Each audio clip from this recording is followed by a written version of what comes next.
ताजदारे Medina के गुलामों, ये मक्का शरीफ में जब दाखिल हुआ, जहां जाता था देखने वालों की भीड़ हुजूम होता था, लेकिन जब मक्का शरीफ में पहुंचा कोई देखने नहीं आया, कोई इसकी शान देखने नहीं आया, कोई इसकी फौज देखने नहीं आया, कोई इसका लश्कर देखने नहीं आया।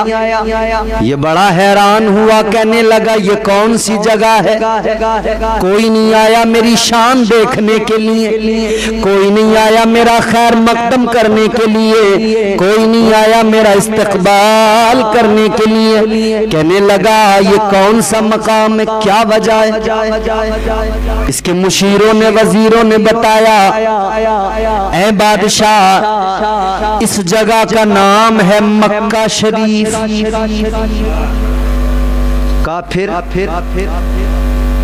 बताया गया ये वो जगह है जहां पर अल्लाह का घर काबा मौजूद है। सुभान अल्लाह। बताने वालों ने बताया यहाँ पर अल्लाह ताला का घर काबा मौजूद है। और ऐ बादशाह, बादशाह के पड़ोस में अगर कोई रहता हो,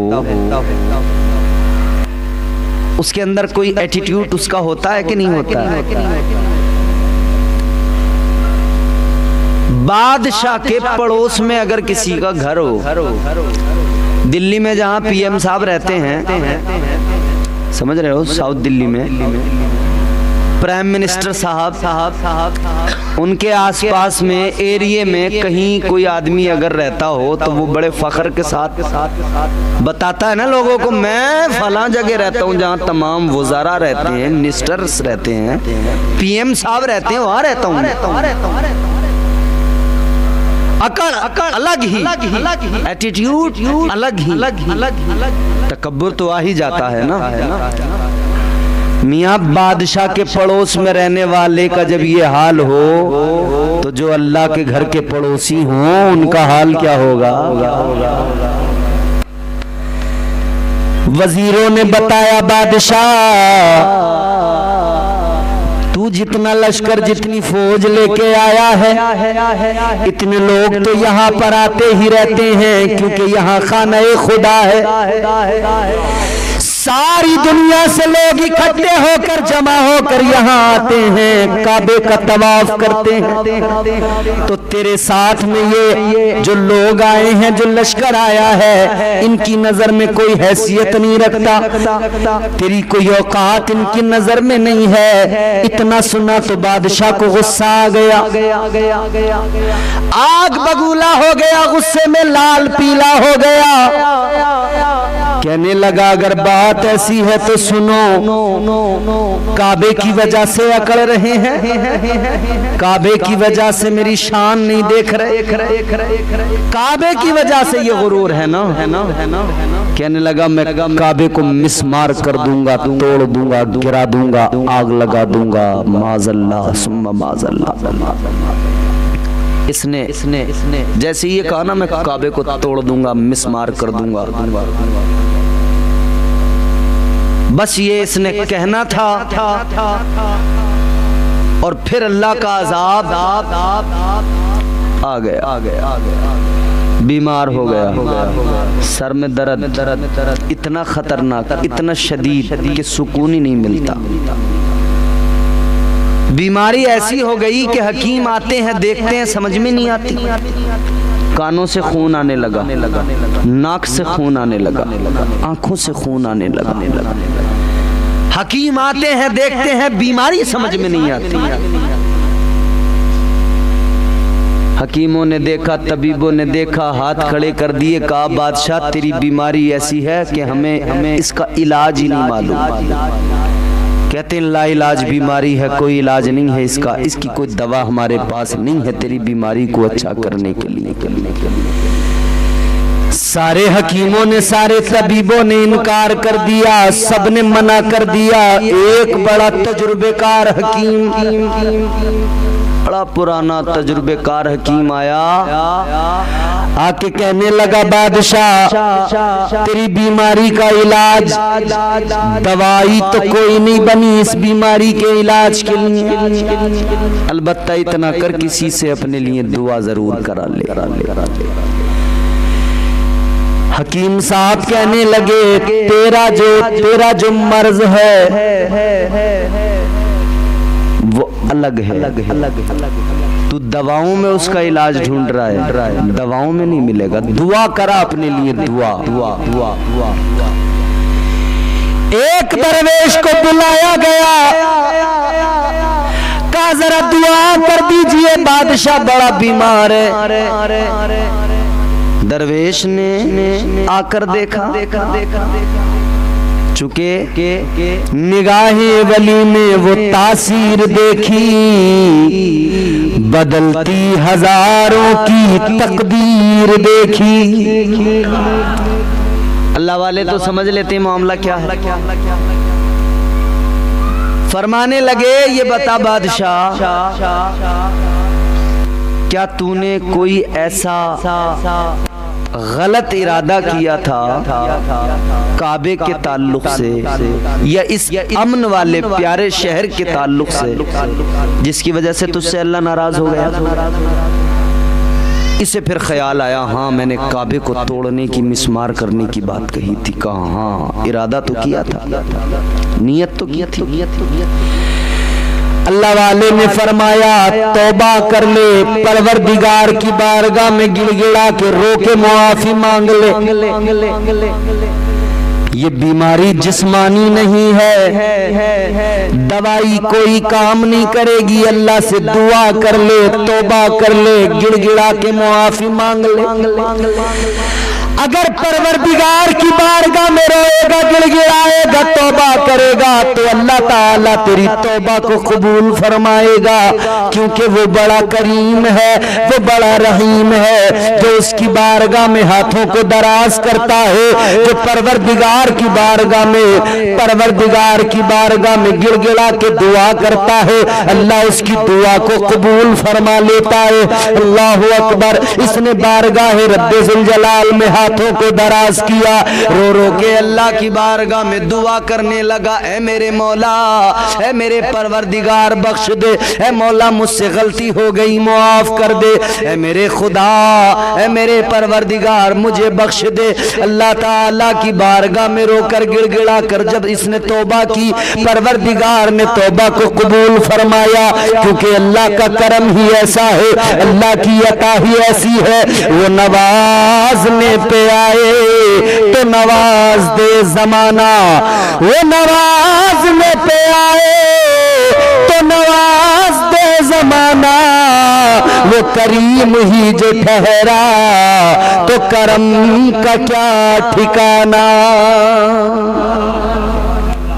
अल्लाह ने करम फरमाया, तौबा को कबूल कर लिया, दुआ कबूल हुई, बीमारी दूर हो गई।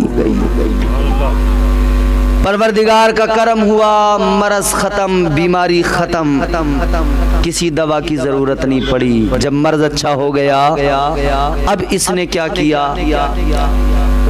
ये गया खाने खुदा के पास, अल्लाह के घर काबे का तवाफ करने, दीदार करने। ये मैं कब की बात बता रहा हूँ, नबी की आमद से 1000 साल पहले। तो बाहुमेरी यमन का बादशाह खाने खुदा के करीब गया। खाने खुदा काबतुल्लाह शरीफ का तवाफ किया। इसने काले रंग का गिलाफ काबे के ऊपर ताजीमन तकरीमन अदब के लिए डाला।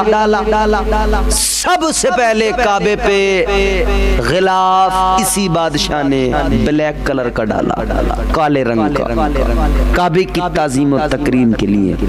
और आप में से जो लोग गए हैं, जो नहीं भी गए, उन्होंने तस्वीरें देखी हैं। गिलाफ कैसे रंग का होता है, बोलो काबे का, बोलिए। पहली मर्तबा काबे पे गिलाफ बादशाह ने ताज़ीमन तकरीमन काबे पे गिलाफ चढ़ा दिया। उसके बाद में इसने सारे मक्के वालों को जमा किया, सारे शहर के बाशिंदों को बुलाया, सबको इनाम और इकराम दिए, सारे मक्के वालों को जोड़े दिए, इनाम दिए, अशरफियां दी, खूब दिया। अब ये यहां से चल पड़ा, मक्का शरीफ छोड़ के काबे का दीदार करके गिलाफ काबा को चूम के निकल गया। जब रास्ते में सफर हो रहा था, अपने मुल्क की तरफ जा रहा था, तो रास्ते में एक जगह पर इसके साथ जो उलमा थे, उन्होंने कहा बादशाह रुक जाओ, क़याम कर लिया गया। अब तवज्जो से सुनना, ये सलाया है। यहाँ के लोग जहाज ले लेके जाते हैं ना यमन, यहाँ से एक्सपोर्ट होता है माल, कोई चावल लेके जा रहा है, कोई कुछ लेके जा रहा है। हमारे गफ्फार भाई का भी लौंजे आप जानते हैं सारे। बादशाह ने क़याम कर लिया, कहा उलमा से कि बताओ क्या बात है, क्यों यहाँ पर पढ़ाओ, क्यों यहाँ पर क़याम किया गया। उलमा सारे के सारे फरमाने लगे, है बादशाह तुम जाना चाहो तो चले जाओ, हम नहीं जाएंगे। आमद मुस्तफा से 1000 साल पहले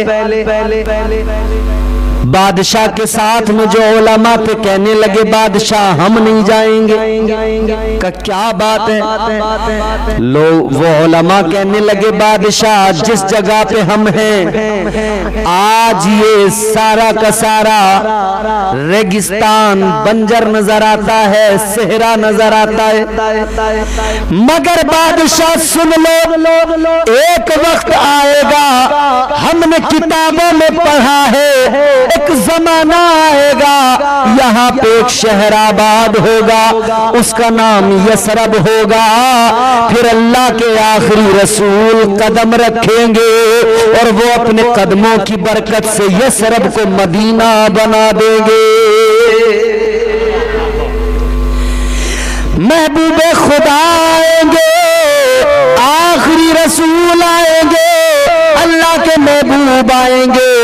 जब उनका यहाँ से जब वो यहाँ आएंगे अपनी जिंदगी के यहाँ पर कई साल गुजारेंगे, फिर यहीं पर उनका जसदे अनवर इसी जगह पर यहीं पर आराम फरमाएंगे। बादशाह ने कहा कब आएंगे, क्या शान होगी। उलमा ने शान मुस्तफ़ा बयान फरमाई। वो 1000 साल पहले मुस्तफ़ा की आमद से वो सारे के सारे उलमा नबी की अजमत के कसीदे सुनाने लगे, नबी की अजमत के तराने गुनगुनाने लगे, मुस्तफ़ा जाने रहमत की शान बयान करने लगे। लोगों मैंने अर्ज किया था नबी की आमद से 1000 साल पहले नबी आए, बाद में चर्चा पहले, इधर नबी 1000 साल बाद में आने वाले है और इधर नबी का चर्चा होने लगा, उधर नबी का तस्करा होने लगा, उधर मुस्तफा की अजमत के तराने गाए जाने लगे। ए लोगों वो 1000 साल पहले तराने गा रहे थे, हम गुलाम मुस्तफा हैं, क्यों फख्र न करें और क्यों न कहें, क्यों न पुकारें, क्यों न हम शान के साथ गाएं। फज़ल रब्बुल औला और क्या चाहिए।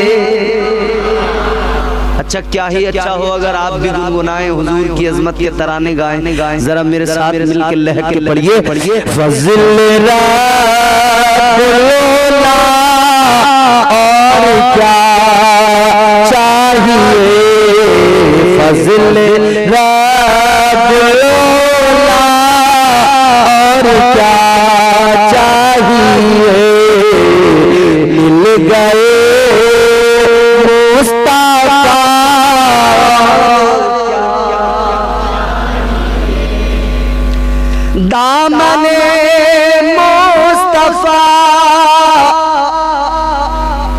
जिनके हाथों में है उनको रोज़े जज़ा और क्या चाहिए, उनको रोज़े जज़ा और क्या चाहिए हुजूर। उलमा कहने लगे बादशाह तुम्हें जाना है तो चले जाओ, हम यहीं पर रुकेंगे, हम यहीं रहेंगे। कहा किस लिए? कहा वजह ये है कि जब हम यहाँ पर रहेंगे हमारी मौजूदगी में अगर महबूब खुदा आ गए तो उनकी जियारत कर लेंगे। हमारी मौजूदगी में हमारी जिंदगी में रहती जिंदगी तक नहीं आए अगर तो हम उनकी जियारत नहीं कर पाएंगे तो क्या हुआ, हमें इसी जमीन में दफन तो किया जाएगा। वो जब भी आए, वो जिस वक्त भी आएंगे तो यहाँ से गुजर होगा, यहाँ घूमेंगे, यहाँ उनके कदम पड़ेंगे। हम सोचते हैं अगर हमारी कब्रों पे उनकी जूतियां पड़ गई तो हमारा कयामत में बेड़ा पार हो जाएगा। ये उस वक्त के उलमा हैं, 1000 साल पहले कहते हैं अगर हमारी कब्रों पे नबी की जूतियां पड़ जाएं तो हमारा कयामत में बेड़ा पार हो जाएगा। सारे उलमा कहने लगे बादशाह तुम जाओ, अपनी हुकूमत देखो, सल्तनत देखो, हम यहीं पे रहेंगे। तो बादशाह ने कहा अच्छा ठीक है, तुम यहाँ रहना चाहते हो, बड़ी अच्छी बात है। कहा ऐसे नहीं जाऊंगा, तुम्हारा इंतजाम करके जाऊंगा। बादशाह ने 300 घर बनाए। कितने? 300। ताजदारे मदीना वाली कायनात मुस्तफा करीम के प्यारे दीवानों गौर करो, 300 घर बादशाह ने बनाए। 300 उलमा उन्होंने वहीं पे कयाम किया। बादशाह ने कहा ये तुम्हारे घर, ये खाने पीने की चीजें, ये मालो असबाब, रहो जिंदगियां गुजारो। और एक खत लिखा और वो दिया। उन 300 घरों में एक घर 2 मंजिल का बनाया, 2 मंजिला मकान। जो आज ये 2-2 मंजिल, 3-3 मंजिल, 5-5, 7-7, 10-10, 20-50, अब तो पूछो मत, बड़ी बड़ी इमारतें तैयार हैं। 2 मंजिला मकान बनाया। जो सबसे बड़े आलिम थे उनको कहा इस मकान में तुम रहोगे, मगर सुनो जब महबूब खुदा आए तो ये मकान और ये मेरा खत उनके हवाले करना, कहना हुजूर एक गुलाम था, यमन का बादशाह तुब्बाहु मेरी आपके लिए ये मकान बना के गया है, आपके लिए ये खत छोड़ के गया है। अगर तुम्हारी जिंदगियों में हुजूर नहीं आए तो फिर यूं करना, अपनी औलाद को वसीयत के साथ ये खत दे के जाना और कह के जाना कि जब हुजूर आए तो ये खत उनको मेरा दे दिया जाए। वो भी अगर अपनी जिंदगी में, उनकी जिंदगियों में भी नहीं आए तो फिर वो अपनी औलादों को नस्लन बाद नस्लिन, करनन बाद करनिन खत आगे बढ़ता रहे, हत्ता कि जब वो आए तो मेरा खत महबूब किबरिया तक पहुंचा दिया जाए। ताजदारे मदीना के गुलाम खत दिया, बादशाह ने मकान बनवा दिए, 2 मंजिला मकान मेरे मुस्तफा के लिए। आमद मुस्तफा से 1000 साल पहले तैयार हो गया। बादशाह खत दे के चला गया। खत में क्या लिखा था? बादशाह ने खत के अंदर लिखा था, ऐ आखिरी रसूल, ऐ नबियों के इमाम, ऐ सरवरे अंबिया, मैं आपका अदना गुलाम, गुलामों का गुलाम, यमन का बादशाह तुब्बाहु मेरी। आका आप जब भी आएंगे फिर ऐलान नबूवत करेंगे, फिर लोग आपका कलमा पढ़ेंगे, फिर आप पर ईमान लाएंगे, मगर मैं आपका गुलाम आज ही आप पर ईमान लाता हूँ, आज से आपका गुलाम हूँ, आज से आपके मजहब में हूँ, आज से आपकी गुलामी में हूँ। या रसूल अल्लाह बस इतनी गुजारिश है, बस इतनी इल्तिजा है, कल मैदान महशर में, कल बरोज़े क़यामत आका मुझ गुनहगार का ख्याल कर लेना। या रसूल अल्लाह मुझे जन्नत का परवाना अता कर देना। आका मेरी नजात के लिए आपका सहारा काफी है, मेरी बख्शिश के लिए आपका इशारा काफी है। अल्लाह अकबर कबीरा ये खत का मजमून था। खत दिया बादशाह यमन चला गया, ये उलमा यहीं पर कयाम पजीर रहे। ये मेरे अजीजों, ये इनके बाद में इनकी नस्लें, उनके बाद में उनकी नस्लें, 1000 साल का जमाना गुजर गया, शहर बढ़ता गया, आबादी बढ़ती गई। ये वही असरब है, मगर फिर मेरे मुस्तफा की आमद हुई। फिर ताजदार मदीना ने मदीने में कदम रखा।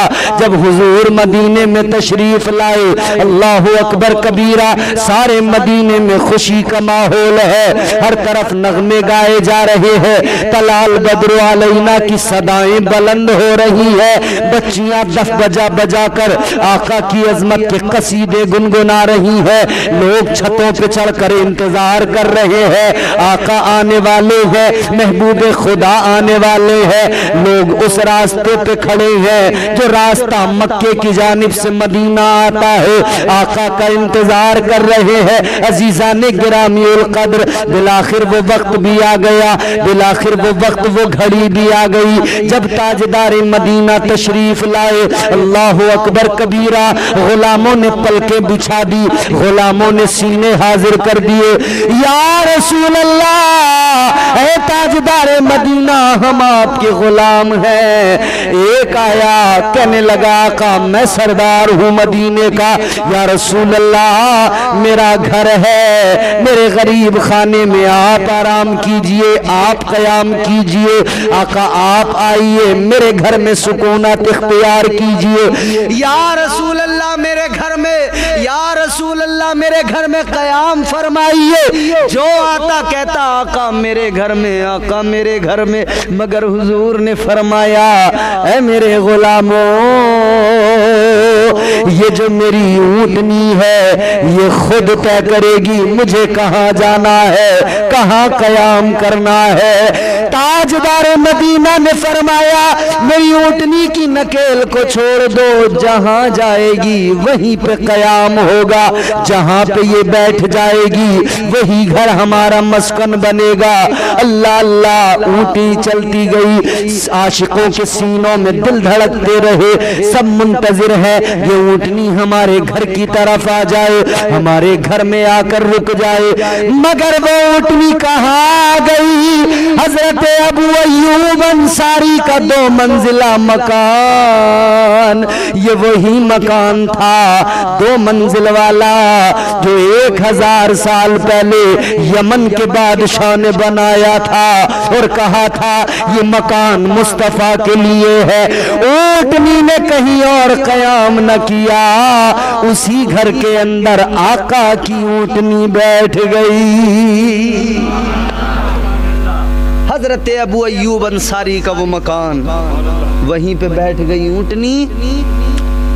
लोग कहते हैं हजरत अबू अय्यूब अंसारी के मकान में ऊँटनी रुकी नहीं, वो मकान तो मेरे मुस्तफ़ा का था, 2 मंजिला था। हुजूर की ऊँटनी बैठी, हुजूर ने फरमाया यहीं पे क़याम हो।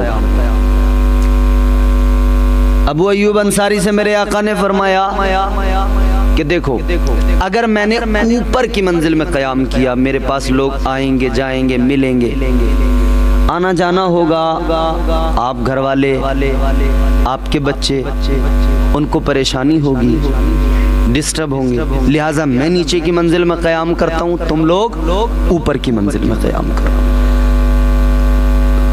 हुजूर क़याम पजीर हो गए। ऊपर हजरत अबू अय्यूब अंसारी, रात का वक्त है, पानी गिर गया, पानी गिरा छत पर। तो अब के जैसे छतें तो थी नहीं है जो अब लेंटर है कि ऊपर पानी की नदियां बह जाएं, नीचे पानी नहीं आता। लेकिन कभी कभी वो बारीक बूंदें जब बारिश की गिरती हैं ना, वो आर पार कर देती हैं काम। पानी गिरा, बहने लगा।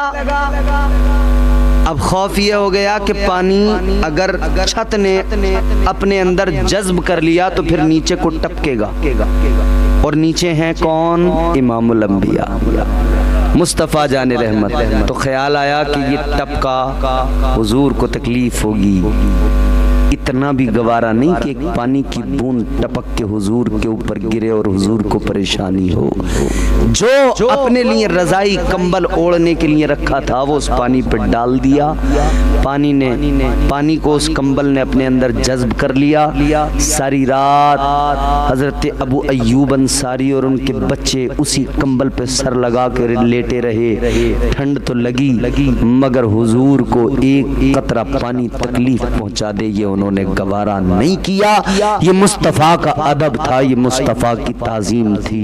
अजीजो नबी आए बाद में चर्चा पहले। अब हजरत अबू अय्यूब अंसारी खत लेके आए। मेरे मुस्तफ़ा ने फरमाया अबू अय्यूब अंसारी संदूक ये रखा है, इसे खोलो तो जरा। संदूक खोला गया, खत निकला, तुब्बा हुमैरी। हुजूर ने पढ़ा, हुजूर मुस्कुराए, ताजदारे मदीना मुस्कुराए।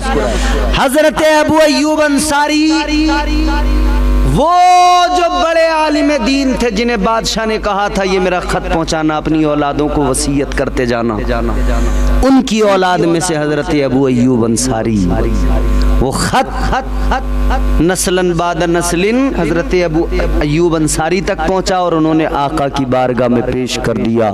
इधर वो खत आया, हुजूर ने हाथ अल्लाह की बारगाह में उठाकर दुआ की, ऐ मेरे मौला, ऐ मेरे परवरदिगार, वो जो मेरा दीवाना, वो जो मेरा गुलाम 1000 साल पहले मेरा इश्क अपने सीने में लेके दुनिया से चला गया, ऐ मौला मेरी मोहब्बत के तुफैल उस गुलाम की बख्शिश फरमा दे। या अल्लाह उस दीवाने की कब्र को बुक्के नूर बना दे। या अल्लाह उस दीवाने की कब्र में रहमत और नूर की बारिशें नाजिल फरमा दे। क्या मुकद्दर वाला था जिसके लिए दुआ करने वाले कोई और नहीं, नबियों के इमाम तुम्हारे मेरे आका है। नबी आए बाद में चर्चा पहले होने लगा। हुजूर दुनिया में बाद में आए, चर्चा पहले। हम इसीलिए तो कहते हैं जान जाने वफा है मेरा मुस्तफ़ा, रूह अर्ज़ो समा है मेरा मुस्तफ़ा। क्या बताऊं मैं क्या है मेरा मुस्तफ़ा, रूह अर्ज़ो समा है मेरा मुस्तफ़ा। क्या बताऊं मैं क्या है मेरा मुस्तफ़ा, शम्मे गारे हीरा है मेरा मुस्तफ़ा।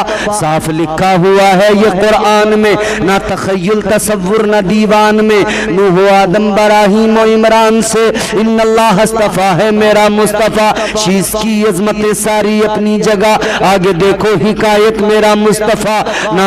नाज लाखों मिले गो सुलेमान को, दो जहानों की राहत मेरा मुस्तफ़ा।